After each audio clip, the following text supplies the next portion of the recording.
एक होता है मन से श्रद्धा से स्वतंत्रता दिवस को मनाना, आजादी के पर्व को मनाना। एक होता है महज औपचारिकता निभाना। औपचारिकता के लिए गए, काम खत्म हुआ और फिर वहां से निकल गए। जैसे कि मंदिर रोज जाना और वहां पर श्रद्धा और भाव के साथ में जाना, दोनों में अंतर है। वैसे ही 15 अगस्त जब आती है तो उसके मन में जो उसे मना रहा है उसमें कितनी श्रद्धा है, कितना विश्वास है, यह देखना जरूरी है। यह सवाल खड़ा होना जरूरी है। अब सवालों के घेरे में विधायक संजय पाठक भी आ गए हैं। उन पर यह सवाल लागू भी होता है कि क्या केवल आप इतिश्री करने के लिए गए थे? झंडा वंदन में आपको बुलाया गया, आप उसे देख भी रहे हैं, आप उसे सलामी भी दे रहे हैं, झंडा लहरा भी रहा है, झंडे की ऊंचाई भी कुछ ज्यादा नहीं है, साहब की गर्दन भी उसी की तरफ, झंडे की तरफ देख रही, मुस्कुरा रहे हैं और वह सलामी भी दे रहे हैं। यह नहीं देख सकते कि वह उल्टा फिरा रहा। गलती चाहे किसी की भी हो, किसी ने भी वह झंडा लगाया, आप उसे ठीक करवा सकते थे। यहां बात जो है वापिस से भाव की आती है कि क्या आप केवल इतिश्री करने के लिए और झंडा वंदन करने के लिए गए थे?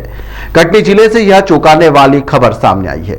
विजय राघवगढ़ किले में ध्वजारोहण के दौरान पूर्व मंत्री और वर्तमान के विधायक संजय पाठक, जी हां, सबसे अमीर विधायक, उन्होंने जो तिरंगा है वह उल्टा ही फहरा दिया। यह किला 1857 की आजादी की शुरुआत की गवाही माना जाता है। ऐसे में वहां पर राष्ट्रीय ध्वज का ऐसा अपमान, ऐसी गलती किसी को भी यहां पर हजम नहीं हो रही है।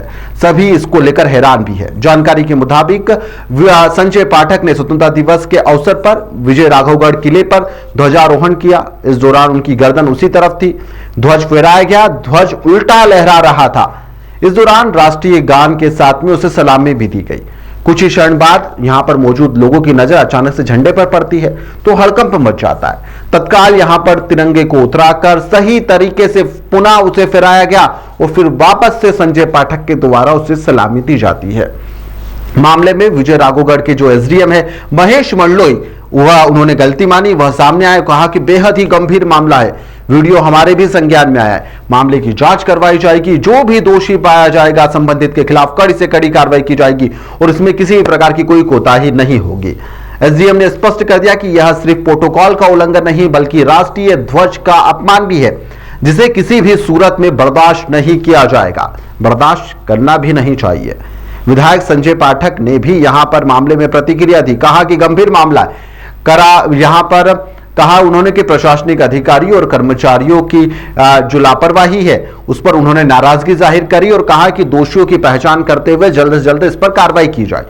लेकिन यहां पर जब आप झंडा फहरा रहे थे, आपकी नजर भी उस तरफ थी, ज्यादा ऊंचाई भी नहीं थी और उसके बाद में आप उसे सलामी भी दे रहे हैं और मुस्कुरा भी रहे, क्या आपका ध्यान नहीं गया? यह घटना का जो सोशल मीडिया पर वीडियो जमकर तेजी से वायरल हो रहा है और यह सवाल आप पर लागू हो रहा है कि क्या आपका भाव नहीं था? क्या आप इतिश्री करने गए थे वहां पर? शर्मनाक लोग बता रहे हैं कि यह शर्मनाक घटना है।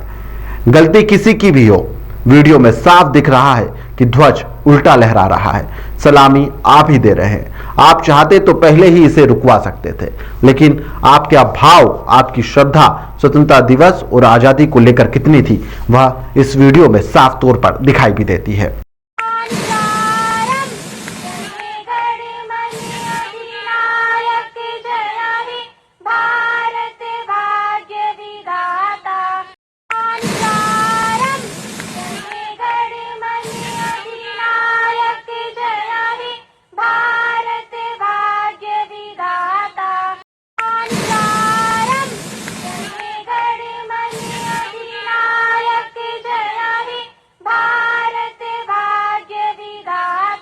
अठारह सौ 57 की क्रांति का केंद्र यह किला माना जाता है। अंग्रेजों के खिलाफ कई बड़े आंदोलन यहां से शुरू किए गए थे।